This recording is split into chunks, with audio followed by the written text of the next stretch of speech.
আল্লাহর নবীকে মরুভূমি বলে, আল্লাহর নবীকে চোর বলে, আল্লাহর রাসূলকে আশ্রয়িত করেছে। যেই রাসূল সাল্লাল্লাহু আলাইহি ওয়াসাল্লামের কারণে এই পৃথিবীর জমিনে আপনি এসেছেন, আমি এসেছি, ওই রাসূলকে যখন আজকে 7 দিন হয়ে গেল আল্লাহর রাসূলকে নিয়ে কটূক্তি করতেছে। যেই নবী রাসূলের কারণে এই দুনিয়ার জমিনে আপনি এসেছেন, আমি এসেছি। আজকে যদি মুসলমান নবীর মহব্বত থাকতো, আজকে মুসলমান যদি নবীর ভালোবাসা থাকতো, তাহলে ওই নাস্তিক আল্লাহর রাসূলকে নিয়ে কটূক্তি করতে পারতো না। ঠিক কিনা বলেন? আমরা মুসলমান হয়ে গেছি, বর্তমানে মুসলমান ঈমান মজবুত না থাকার কারণে, ঈমান মজবুত আপনার আমার না থাকার কারণে আল্লাহর রাসূলকে নিয়ে এই 7 দিন আগে এই আসাদ নূর আল্লাহর রাসূলকে বলেছেন আল্লাহর রাসূল নাকি মরুর চোর ছিলেন, আল্লাহর রাসূল নাকি মক্কা মদিনার চোর ছিলেন, আল্লাহর রাসূলকে নিয়ে অবমাননা করেছেন। যুবক ভাইরা আমার, বড় ভাবারা, পর্দানিশী মা বোনেরা যারা শুনতেছেন, একটা কথাই বলতে যাই, এই রাসূলের কারণে আপনি দুনিয়ার জমিনে এসেছেন, এই রাসূলের কারণে আমি এই দুনিয়ার জমিনে এসেছি। ঠিক কিনা বলেন? এই রাসূলকে নিয়ে যখন কটূক্তি করা হয়, আমার ভাইয়েরা বাবারা, যখন আমার মাকে যদি কেউ গালি দেয় আমি মনে করি আমার কিছু মনে করি না, আমার বাবাকে যখন গালি দেওয়া হয় তখন আমার মনে কোনো কষ্ট থাকে না, যখন আমাকে নিয়ে কেউ গালি দেওয়া হয় তখন আমার মনের মাধ্যমে কোনো কষ্ট থাকে না, যখন আল্লাহর রাসূল সাল্লাল্লাহু আলাইহি ওয়াসাল্লামকে যখন গালি দেয় তখন আমাদের মুসলমানদের রক্তহরণ হয়। ঠিক কিনা বলেন? কেন? আমরা ওই নবীকে মহব্বত করি যেই নবীর কারণে এই পৃথিবীর জমিনে আমরা এসেছি, এই পৃথিবীর জমিনে আপনি এসেছেন, রাসূলের কারণে এই দুনিয়ার জমিনে আমরা আসলাম। ওই রাসূলকে যখন কটূক্তি করে, ওই রাসূলকে যখন, যেই রাসূলের কারণে দুনিয়া দেখেছি, যেই রাসূলের কারণে এই দুনিয়ার জমিনে আলো দেখেছি, যেই রাসূলের কারণে এই দুনিয়ার জমিনে আমরা মুসলমান ইসলাম পেয়েছি। ঠিক না? আমরা মুসলমান হয়ে দুনিয়ার জমিনে এসেছি। কিন্তু ওই নাস্তিক যখন আল্লাহর রাসূলকে নিয়ে কটূক্তি করে, ওই নাস্তিক যখন আল্লাহর রাসূলকে নিয়ে গুস্তাখি করে, মুসলমান যদি আমাদের ঈমান থাকে, এই মুসলমানের সন্তানের যদি জীবন দিতে হয়, রাসূলের জন্য জীবন দিতে পারবো। ঠিক কিনা? ঠিক কিনা মুসলমান? তাহলে আমরা রাসূলকে নিয়ে কটূক্তি করা হয় আমরা মুসলমানের সমাজ একত্রিত না থাকার কারণে। ঠিক কিনা বলেন? আমরা মুসলমান বিভক্ত হয়ে গেছি, আমরা মুসলমান বিভক্ত হয়ে গেছি। আজকে উলামায়ে কেরাম আমরা একত্রিত নয়। ঠিক কিনা? এই উলামায়ে কেরাম আজকে আমরা দল বিভক্ত হয়ে গেছি। আমরা হয়ে গেছি কেউ জনপুরি, আমরা কেউ হয়ে গেছি সারসিনা, আমরা কেউ হয়ে গেছি উজানি, আমরা কেউ হয়ে গেছি চরমনাই। ঠিক কিনা বলেন? এই সমস্ত কারণে আমরা নিজেদের দলকে চেঞ্জ না করতে পারি না, আমরা নিজের দলকে নিজেকে বড় মনে করি। আজকে এই জন্য মুসলমানের সন্তান নির্যাতিত হয়, আর নাস্তিকগুলি মুসলমানদের বিরুদ্ধে কথা বলতে পারে। ঠিক কিনা? যদি উলামায়ে কেরাম একত্রিত হতো, সকল মুসলমান একটা দলে যদি থাকতো, আহলে সুন্নাতুল জামাত যদি সকল মুসলমানদের একটা দল যদি আমরা মানতাম, তাহলে মুসলমানদের সন্তানরা আজকে নবীকে গালি দেওয়ার ইহুদিরা, খ্রিস্টানরা, নাসারারা এবং নাস্তিকরা কখনো গালি দিতে পারতো না। ঠিক কিনা? এজন্য আমরা মুসলমান যতদিন পর্যন্ত একত্রিত না হব, আমি অবলম্বে বাংলাদেশের সরকার এই নরসিংহপুর মসজিদ থেকে জানাই দিতে চাই, কারণ বাংলাদেশের সরকার অবশ্যই এইগুলি কানে যায় কিনা। নাস্তিকরা যখন আল্লাহ রাসূলকে নিয়ে কটূক্তি করতেছে, সকল উলামায়ে কেরাম আজকে জুমার দিনে সকল উলামায়ে কেরাম যার যার মসজিদ থেকে উলামায়ে কেরাম প্রতিবাদ করবে। কেন? আমার নবীকে যখন নাস্তিকরা যখন আমার নবীকে যখন গালি দেয়, তখন বলেন মুসলমানদের রক্তহরণ হয় কিনা? হয় কিনা বলেন? তাহলে রাসূলকে যখন গালি দেয়, এই জন্য আমরা বলতে চাই, দল মত সব শেষে আমরা সকল মুসলমান ঐক্য হতে হবে এই নাস্তিকদেরকে হটাইতে হলে। ঠিক কিনা বলেন? এই জন্য আমার রাসূলকে তারা কটূক্তি করতে পারে শুধু আমাদের মুসলমানদের বিরোধিতা করার কারণে। এক মুসলমান আরেক মুসলমানদের বিরোধিতা করি, এক আলেম আরেক আলেমদের বিরোধিতা করি, এই জন্য আজকে নাস্তিকরা আল্লাহ রাসূলকে নিয়ে কটূক্তি করার সাহস পায়। ঠিক কিনা? আমরা যখন মুসলমান এক হয়ে যাব, এই বাংলার জমিনে নাস্তিক, রাম ভাম এবং মুরতাদগুলি এই যে বাংলার জমিনে পালানোর রাস্তা পাবে না। ঠিক কিনা? এই জন্য বলতে চাই, এই আসাদুন নূর অবিলম্বে যেন আমাদের বাংলাদেশের সরকার তাকে আইনের আলতা এনে তাকে যেন ফাঁসির রায় করে। ঠিক কিনা? আমরা চাই সকল মুসলমান একত্রিত হয়ে, আমরা সকল মুসলমান একত্রিত হয়ে আমাদের মুসলমানদের স্লোগান হচ্ছে, আমাদের কলিজার টুকরা নয়নমণি যেই রাসূলের কারণে পৃথিবীর জমিনে এসেছি, ওই রাসূলকে যখন কটূক্তি করবে আমরা মুসলমান কখনো ভয় পেয়ে কথা বলবো না। ঠিক কিনা? এই জন্য বলতে চাই, আজকে 7 দিন যাবত বাংলাদেশের আনাচে কানাচে সকল মুসলমান উলামায়ে কেরাম তব্দুব্দ হয়ে গেছে যে রাসূলকে নিয়ে কি বলা হলো। আমার রাসূলকে এখন পর্যন্ত সরকার তাদেরকে বাড়িতে পুলিশ পাঠাইছে, কিন্তু তিনি বাংলার জমিনে নাই, তিনি হচ্ছেন ইন্ডিয়ার জমিনে বসবাস করতেছে। এই জন্য বলতে চাই, ইন্ডিয়ার জমিনে বসবাস করে আমার রসুলের কটূক্তি করে এই বাংলাদেশে উলামায়ে কেরামদেরকে, বাংলাদেশের মুসলমানদেরকে হেয় করতে চেষ্টা করে, ঠিক না? এই জন্য তিনি ভাইয়ের আমার, বন্ধুরা আমার, যে আল্লাহ পাক রব্বুল আলামিন আজকের এই যে আল্লাহর ঘর মসজিদে আপনাকে আমাকে কবুল করেছেন, আমার আল্লাহ যদি আপনাকে আমাকে কবুল না করতেন তাহলে আজকের এই জান্নাতের বাগানে আসার ক্ষমতা ছিল না, আল্লাহর ঘর মসজিদে আসার ক্ষমতা ছিল না, ঠিক কিনা বলেন? আমার ভাইরা বন্ধুরা আমার, আজকে আপনাদের উপরে কিছু বিষয় আলোচনা করব, যেগুলি হচ্ছে নামাজ। আল্লাহ নবী বলেন, ক্বালান নবিয়্যু সাল্লাল্লাহু আলাইহি ওয়াসাল্লাম ক্বালান নবিয়্যু সাল্লাল্লাহু আলাইহি ওয়াসাল্লাম মিফতাহুল জান্নাতিস সালাম, নামাজ হলো বেহেশতের চাবি, ঠিক কিনা? নামাজ হলো, আল্লাহ নবী বলেন নামাজ হলো বেহেশতের চাবি। তাহলে ও মুসলমানের সন্তান, আমি যদি নামাজ পড়ি, আপনি যদি নামাজ পড়েন, তাহলে নামাজ আপনার জন্য আমার জন্য জান্নাতের হাসরের ময়দানে, কিয়ামতের ময়দানে আপনার জন্য আমার জন্য নামাজ হবে বেহেশতের চাবি, ঠিক কিনা? আর যদি আল্লাহর বান্দারা, আল্লাহর বান্দিরা যদি নামাজ না পড়ে, তাহলে ও মুসলমানের সন্তান শুনে রাখো, আল্লাহর নবী বলেন, قال النبي صلى الله عليه وسلم أول ما يحاسب به عبد يوم القيامة الصلاة। আপনার নবী, আমার নবী, মায়ের নবী, রহমতের নবী বলেন, ও আমার উম্মতেরা শোনো শোনো, হাসরের ময়দানে, কিয়ামতের ময়দানে আমার আল্লাহ পাক রব্বুল আলামিন তোমাদের কি হিসাব নিবে জানুনি? উম্মতে, আমার আল্লাহ পাক রব্বুল আলামিন হাসরের ময়দানে, কিয়ামতের ময়দানে আপনার আমার সর্বপ্রথম হিসাব জানিবে কিসের? বলেন বলেন, কিসের হিসাব নিবে? আল্লাহ পাক রব্বুল আলামিন সর্বপ্রথম হাসরের ময়দানে, কিয়ামতের ময়দানে আপনার আমার নামাজের হিসাব নিবে। কিসের? একটু জোরে বলেন। নামাজের হিসাব। এখন যদি আমি আর আপনি নামাজ যদি না পড়ি, আপনি যদি নামাজ না পড়েন, তাহলে নামাজের হিসাব কি দেওয়া যাবে? যাবে? বলেন। নামাজের হিসাব কখনো দেওয়া সম্ভব না। এখন যদি মুসলমানের সন্তান আপনি নামাজ পড়েন, আমি নামাজ পড়ি, যদি নামাজ পড়তে হবে কিভাবে? ইখলাসওয়ালা দিল দিয়া, ইখলাসওয়ালা মন নিয়া, এক মন নিয়া মসজিদে আল্লাহর বান্দারা এবং আল্লাহর বান্দিরা যখন ঘরের মাধ্যমে নামাজ পড়বে, ওই নামাজ মন দিয়া পড়তে হবে। এখন যদি আমি আর আপনি যদি নামাজ পড়ি, কি নামাজ? এখন বর্তমানের মুসলমান হচ্ছে দেখানো নামাজ পড়ে, ঠিক কিনা? আমরা দেখানো নামাজ পড়ি কেন? আমাদেরকে মানুষ খারাপ বলবে, আমাদেরকে মানুষ খারাপ বলবে যে উমুকেই হজ করে আসছে, উমুকে আলেম, উমুকের সন্তান মাতাব্বর পয়সাওয়ালা, উমুকের সন্তান নামাজ পড়ে না, ঠিক কিনা বলেন? এই কারণে আমরা অনেকেই ধর বয়ে, মানুষের কথার বয়ে আল্লাহর ঘর মসজিদে আসি, ঠিক কিনা? আসি কিসের জন্য? আসলে আল্লাহকে খুশি করার জন্য না, আমার রসুলকে খুশি করার জন্য না। আমরা আসি মুসলমানের সন্তান কিসের জন্য? মানুষকে দেখানোর জন্য নামাজ পড়ি। এই নামাজ আল্লাহর দরবারে কবুল হবে? বলেন। নামাজ পড়তে হবে এক মন নিয়া, যেইভাবে নামাজ পড়েছেন আলী রাদিয়াল্লাহু তাআলা আনহু, যেইভাবে নামাজ পড়েছেন ওমর রাদিয়াল্লাহু তাআলা আনহু, উসমান গনি যিন্নৌরাইন রাদিয়াল্লাহু তাআলা আনহু, তারা যেইভাবে নামাজ পড়েছেন, আমাদের তো ওইভাবে নামাজ পড়ার দরকার। কিন্তু আমরা তো নামাজ পড়ি, আল্লাহ রাসূল সাল্লাল্লাহু আলাইহি ওয়াসাল্লামের হাদিস, আল্লাহ রাসূল বলেছেন দুনিয়ার জমিনে সবচেয়ে বড় চোর হচ্ছে তারা যারা দুনিয়ার জমিনে নামাজ চুরি করে, যারা দুনিয়ার জমিনে নামাজ চুরি করে। এখন আমি সেজদা দিতে গেলাম, সুবহান রাব্বিয়াল আলা তো তিনবার বলতে হবে, ঠিক কিনা বলেন? এখন তিনবার তো মুসলমানের সন্তান কখন পড়ে সুবহান রাব্বিয়াল আলা? সময় লাগে না? কিন্তু কিছু কিছু আল্লাহর বান্দা আছে সেজদাটা ফালাইতে দেরি, উঠাইতে দেরি করে না। এইগুলি কি নামাজি না নামাজি চোর? বলেন। এইগুলি হচ্ছে নামাজি নয়, তারা হচ্ছে নামাজি চোর, ঠিক কিনা বলেন? তাহলে যারা নামাজ চুরি করে তারা হচ্ছে সবচেয়ে দুনিয়ার জমিনে নিকৃষ্ট, ঠিক কিনা? এই নামাজ চোর হচ্ছে দুনিয়ার জমিনে নিকৃষ্ট। আর যারা নামাজ পড়ে না তাদের তো ভিন্ন বিষয়, ঠিক কিনা? যারা নামাজ পড়ে না তাদের জন্য তো ভিন্ন বিষয়। আর যারা নামাজ পড়ে তারাও তো নামাজ পড়ে, নামাজ চুরি করে। তাহলে আল্লাহ রাসূল যেই কথা বলেছেন যে দুনিয়ার জমিনে সবচেয়ে নিকৃষ্ট তারা চোর নয়, যারা চুরি করে, ডাকাতি করে, মানুষের ঘরের ভিতরে চুরি করতে যায়, রাস্তাঘাটে তারা অ্যাটাক করে, চুরি করে, ডাকাতি করে, এইগুলি বড় চোর নয়। সবচেয়ে বড় নিকৃষ্ট চোর হচ্ছে যারা নামাজ চুরি করবে, ঠিক কিনা?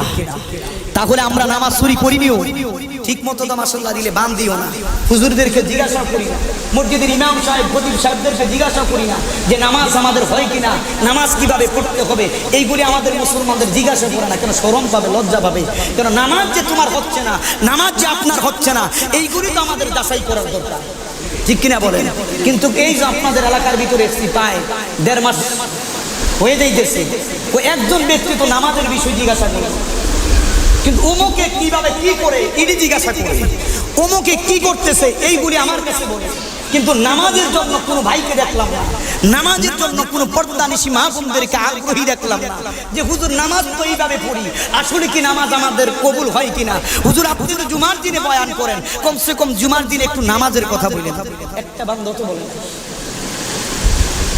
আমরা কেমন মুসলমান হইলাম? আফসোস মুসলমান, নামের মুসলমান হইলে চলবো না। কারণ আমার আল্লাহ বলেছেন ইয়া আইয়ুহাল্লাযীনা আমানুত্তাকুল্লাহ হাক্কা তুকাতিহি ওয়া লা তামুতুন্না ইল্লা ওয়া আনতুম মুসলিমুন। আমার আল্লাহ বলেছেন ও ঈমানদারেরা, মরিও মরিও, কিন্তু তোমরা মুসলমান না হইয়া কি করিও না, মরিও না। খালি মার গর্ভ থেকে এসেছি মুসলমান হইয়া, আমি মার গর্ভ থেকে এসেছি মুসলমান হইয়া। তাহলে এই মুসলমানদের কোনো মূল্য আছে বলেন? নাম তো শুধু মুসলমান, আমার নাম শুধু মুসলমান।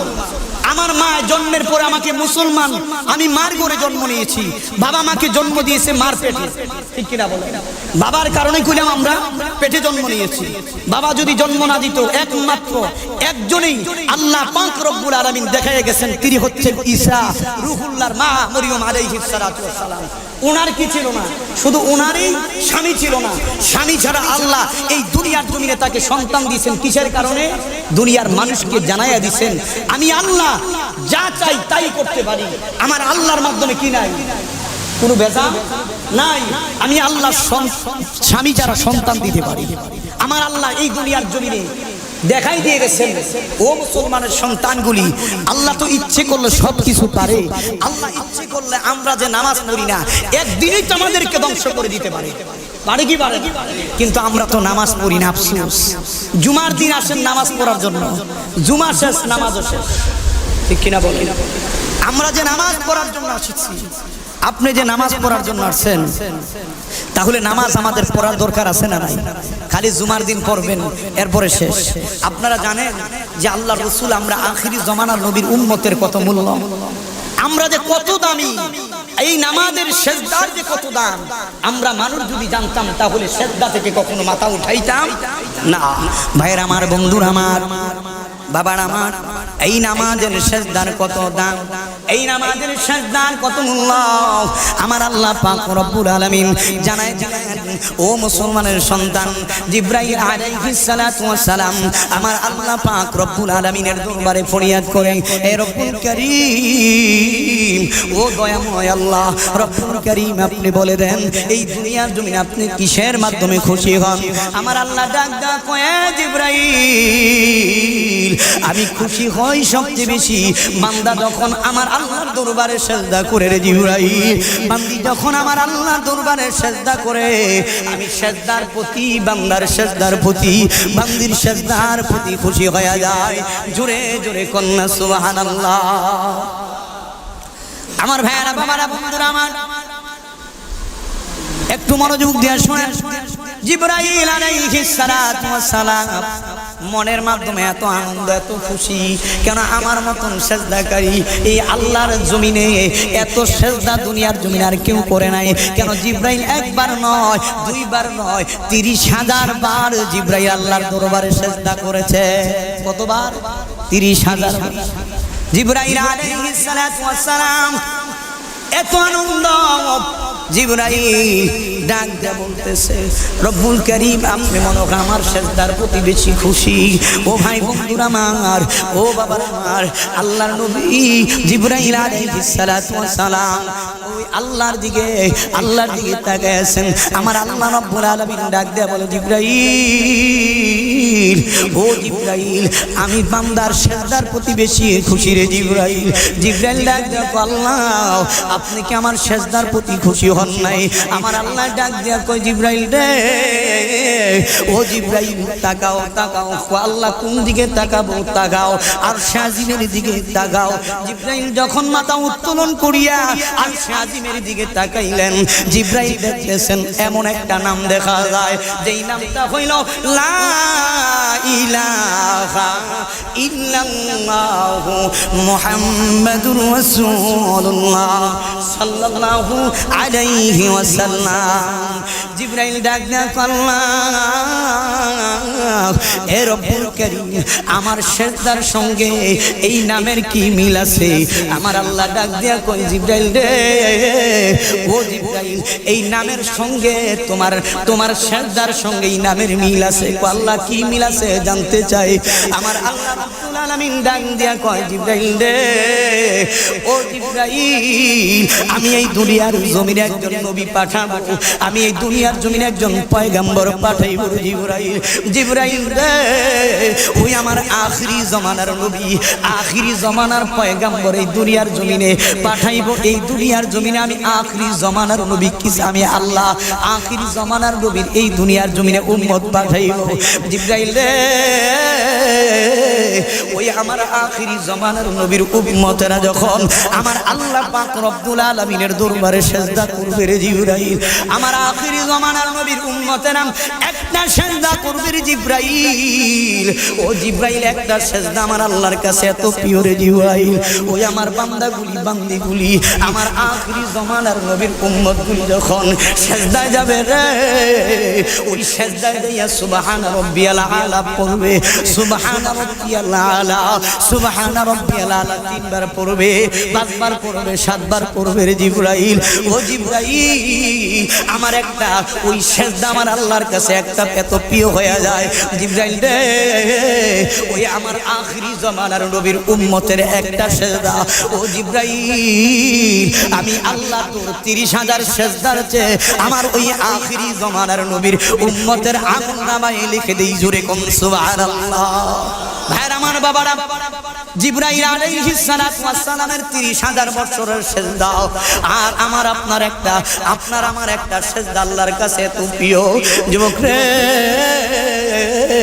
ও আমার বাবারা, ও বন্ধুরা, আমার পর্দানি সীমা বোনেরা, এই সেজদা তো আমরা করি না। এই সেজদা সাইরা দিয়া দুনিয়ার মহব্বতে পড়ছি, ঠিক কিনা বলেন? দুনিয়ার জমিনের ভালোবাসায় পড়ে গেছি, অন্যানের মহব্বতে পড়ে গেছি। রাত দিন 24 ঘন্টা মুসলমানের সন্তান টিভি দেখি, রাত দিন 24 ঘন্টা মুসলমানের সন্তান মোবাইল টিভি, ঠিক কিনা বলেন? এটা তো বর্তমানের যুগ, শুধু মোবাইল, ঠিক কিনা বলেন? পুরুষ বলেন, যুবক বলেন, বৃদ্ধ বলেন, সকলেরই মোবাইল, ঠিক কিনা? মোবাইল চালান, আমরা তো চালাই, মোবাইল তো তারাও চালায় না। মোবাইল চালানোর ভিতর কিছু সতর্ক আছে না নাই?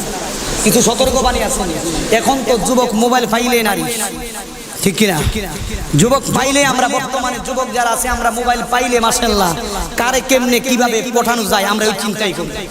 কিন্তু আমরা ওই চিন্তা করি না দৈনিক যে 5 ওয়াক্ত নামাজ আপনার কাছ থেকে চলে যাচ্ছে, আমার কাছ থেকে চলে যাচ্ছে, আপনার হায়াত আপনার কাছ থেকে চলে যাচ্ছে, আমার হায়াত আমার কাছ থেকে চলে যাচ্ছে, ওইগুলির চিন্তা যুবকের নাই, ঠিক কিনা বলেন? আমার বৃদ্ধ বাবারও তো নাই। অনেক বৃদ্ধ বাবা আছে আল্লাহর ঘর মসজিদে আসতে একবার কয় আসবো না, আসবো না, আসবো না, এই চিন্তা করি, ঠিক কিনা বলেন? হুজুর আইছে কিনা ওইটার চিন্তা করি। আরে আগে আপনি মসজিদে আসেন, আল্লাহর ঘর মসজিদ সকলের জন্য, যে হুজুর আইসা আযান দিতে হবে, হুজুর আইসা নামাজ পড়াতে হবে, হুজুর আগে আসতে হবে, এবং ঠিক কিনা বলেন? তাহলে আপনার আগে আজানের আগেও তো কিছু মুরব্বী আছেন। বাবারে, সময় তো আর বেশি দিন নাই, কেন হায়াত তো শেষ হয়ে যাবে। কেন দাড়ি যখন পেকে যায় তখন মুসলমানের সন্তানের একটু হইলে ভয় ঢুকতে হয়। কেন মুসলমান দাড়ি পেকে গেছে, মনে হয় চিঠি আমার চলে আসছে, ঠিক কিনা? চিঠি আমার চলে আসছে, চিঠি আপনার চলে আসছে। তাহলে চিঠি যখন আপনার সামনে আমার সামনে চলে আসে, আজরাইল আপনাকে ওই আল্লাহ তাআলা জানায়া দিছে, ও দুনিয়ার মুসলমানেরা, এখনো সময় আছে যারা নামাজ পড়ো না, নামাজ পড়ার জন্য তোমাকে আহ্বান করে, আমাকে আহ্বান করে। কেন? ক্বালান নবী সাল্লাল্লাহু আলাইহি ওয়াসাল্লাম, আল ইয়াকিনু আলাল বাবু খামসা মাররা। আল্লাহর নবী বলতেছেন তোমাকে দৈনিক মৃত্যু কয়বার স্মরণ করে বলেন? আপনাকে আমাকে কয়বার স্মরণ করে? একটু জোরে বলেন। 5 বার স্মরণ করে। তাহলে আমি আর আপনি মৃত্যুকে কয়বার স্মরণ করতেছি? আপনাকে তো স্মরণ করতেছে, আমাকে তো স্মরণ করতেছে, কিন্তু আমি তো দুনিয়ার মহাব্বতে পড়ে আছি, ঠিক কিনা? দুনিয়ার অর্থ সম্পদের মাধ্যমে পড়ে আছি, দুনিয়ার ভালোবাসায় পড়ে আছি। আমাদের সন্তানকে কিভাবে টাকা দিতে পারবো, কিভাবে সুন্দরটা বাড়িটা সুন্দর বানাইয়া দিতে পারবো, এই চিন্তা আমাদের মুরব্বীদের ভিতরে বেশি পাবে। আরে আপনার যখন বয়স হয়েছে, আমার যখন বয়স হয়েছে, এখন দুনিয়ার মায়া ছেড়ে দিয়ে এখন আপনার আমার দরকার হচ্ছে কিসের মায়া বলেন? আল্লাহর মায়া, নবীর মায়া, কোরআনের মায়া, ইসলামের মায়া এবং আল্লাহর ঘর মসজিদের মায়া, নবীর মাদ্রাসার মায়া অন্তরে নিয়ে যদি আমি আর আপনি এই দুনিয়ার জমিনে চলতে পারি, এই দুনিয়ার জমিনে যখন আমি আর আপনি চলবো, তাহলে আল্লাহর খাতিরে আপনার আমার জিন্দেগির গুনাহ মাফ করতে পারে কি পারে না? পারে কি পারে না বলেন? আল্লাহ তো আমাদেরকে মাফ করে দিতে পারে, আল্লাহ তো আমাদেরকে ক্ষমা করে দিতে পারে, কিন্তু আল্লাহর কাছে তো আমরা মাফ চাই না। নামাজ তো আমরা পড়ি না, নামাজ পড়লে না আল্লাহ আমাদেরকে মাফ করবে, ঠিক কিনা? যারা নামাজ পড়েন না, নামাজ পড়ার দরকার আছে না, কেন নামাজ না পড়লে আমরা তো জানি জাহান্নামের আগুনে জ্বলতে হবে, ঠিক কিনা বলেন? যুবকরা মনে করিও না যে নামাজের বয়স তো আমাদের হয় নাই। আল্লাহ রাসূল সাল্লাল্লাহু আলাইহি ওয়াসাল্লামের স্পষ্ট হাদিস বুখারী এবং মুসলিম শরীফে আল্লাহ রাসূল সাল্লাল্লাহু আলাইহি ওয়াসাল্লাম বলছেন, সন্তানের যখন 7 বছর বয়স হয়, কত বছর? কত বছর? জোরে বলেন না। আপনারা কি খানা খাইছেন না? খাইছেন কিনা যুবকরা? খানা খাইছেন আপনারা? একটু বলেন না, কয় বছর? সন্তানের বয়স যখন 7 বছর হয়, তখন সন্তান কি করতে হয়? সন্তানকে মা বাবা তাদেরকে নামাজের আহ্বান করতে হয়। এই নরসিংহপুরের মা বোনেরা, তোমাদের সন্তানকে তোমরা কয়বার আহ্বান করেছো? তোমার সন্তান তো সকালবেলা কোরআনও পড়তে আসে, তোমার সন্তান তো কোরআন পড়লেই না তোমার সন্তান নামাজ পড়তে পারবে, ঠিক কিনা বলেন? তোমার সন্তান সূরা পড়লেই না তোমার সন্তান নামাজ পড়তে আসবে। তুমি তো মা ঘুমাইয়া গেলা, তোমার সন্তানও ঘুমাই রইল, তুমিও ফজর পড়লা না, তোমার সন্তানকে ফজরের নামাজের পড়ার জন্য আহ্বান করলা না। ওরে বাবা, তুমিও তো ঘুমাইয়া গেলা, তোমার সন্তানকে তো তুমি নামাজের জন্য আহ্বান করলা না, ঠিক কিনা বলেন? কিন্তু মা যদি নামাজ পড়ে ওই মেয়েদেরকে নামাজের তাবিদ, ঠিক কিনা? বাবা যদি নামাজ পড়ে তাহলে বাবা সন্তানকে, ছেলেকে কি কয়? তাগিদ দেয়। এখন মা বাবা তো নামাজি না, মা বাবা তো নামাজি না। মনে করে মা বাবার সন্তানগুলি, আমাদের মা বাবারা মনে করে দুনিয়ার জমিনে আসছি রঙের তামাশা কইরা যায়, নামাজ পড়লে কি না পড়লে কি, ঠিক কিনা বলে? এই জন্য বলতে চাই, এই নামাজ এত গুরুত্বপূর্ণ আপনার জন্য, আমার জন্য, কিন্তু আফসোস মুসলমানের সন্তান আমরা এই নামাজটাকে গুরুত্ব দিই না। আরে এখন তো নামাজের হিসাব কাল হাসরের ময়দানে, কিয়ামতের ময়দানে কোনো বান্দা দিতে পারবে না। এক ওয়াক্ত নামাজ যদি কোনো বিনা উযরে কোনো বান্দা ছেড়ে দেয়, কোনো বান্দে যদি ছেড়ে দেয়, এক ওয়াক্ত নামাজের জন্য কমসে কম 7,500 বছর জাহান্নাম, 88,000 বছর জাহান্নাম, এবং রেফারেন্স অন্যান্য হাদিসগুলির মাধ্যমে পাওয়া যায় 350 বছর জাহান্নামের আগুনে জ্বলতে হবে। এখন বলেন, আমি যদি নামাজ বিনা উযরে ছেড়ে দেই, আপনি যদি বিনা উযরে ছেড়ে দেন, তাহলে আমার আপনার আল্লাহর দরবারে হিসাব দিতে হবে কিনা? দিতে হবে কিনা? এক ওয়াক্ত নামাজের হিসাব তো আমি দিতে পারবো না, এক ওয়াক্ত নামাজের হিসাব আপনি দিতে পারবেন না। তাহলে এই নামাজ পড়ার দরকার আছে না নাই? না পড়বেন না, ছাড়বেন কেন? আপনারা তো মাশাআল্লাহ, আমার কিছু ভাই আছে সপ্তাহে একদিন পাওয়া যায়, কেউ খালি মুরব্বীরাই মরবে, আপনারা মরতেন না মনে হয়, কারণ মুরব্বীরাই দুনিয়ার জমিনে থেকে চলে যাবে, আর যুবকরা ছাড়বে না। যুবকদেরকে দিছে আল্লাহ মোবাইল ফোন, এখন যুবকরা শুধু মোবাইল ফোন চলবে, ঠিক কিনা বলেন? আমার মা বোনদেরকে, পর্দা নিশি মা বোনরা যারা যুবতী আছে, এদেরকে মোবাইল ফোন দিয়েছে, তারা নামাজ না পড়লেও চলবে, কেন? বিয়া দিয়ে স্বামীর করে যাইব, আর কিছুর দরকার নাই তো, নামাজের দরকার নাই তো আমাদের। এই জন্য আল্লাহ রাসূল সাল্লাল্লাহু আলাইহি ওয়াসাল্লাম বলেছেন, 7 বছর বয়সে নামাজের কি করণ? আহ্বান করো, তোমার সন্তানদেরকে নামাজের তাকিদ দাও। যখন 10 বছর পূর্ণ হয়ে যাবে, তখন তোমার সন্তানকে যদি নামাজ না পড়ে, তাকে প্রহর করো। কি করো? তাকে প্রহর করো, এবং তাদেরকে আলাদা আলাদা বিছানা করে দাও। কি করো? আলাদা আলাদা বিছানা করে দাও।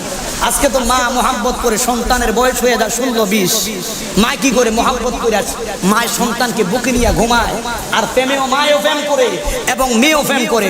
মায় কয় প্রেমের ইচ্ছা কার কাছে? মেয়ের কাছে। আর মেয়ে কয় মার কাছে, কয় আমিও তোর বান্ধবী, আমিও তোর মা, আমিও তোর সব। ঠিক কিনা বলেন? এইগুলি থেকে মা সন্তানগুলির কাছে কি শিক্ষা গ্রহণ করবে বলেন? এমন আছে না? আপনাদের নরসিংহপুরে না থাকতে পারে, আমাদের এলাকায় আছে, আমাদের এলাকায় আছে।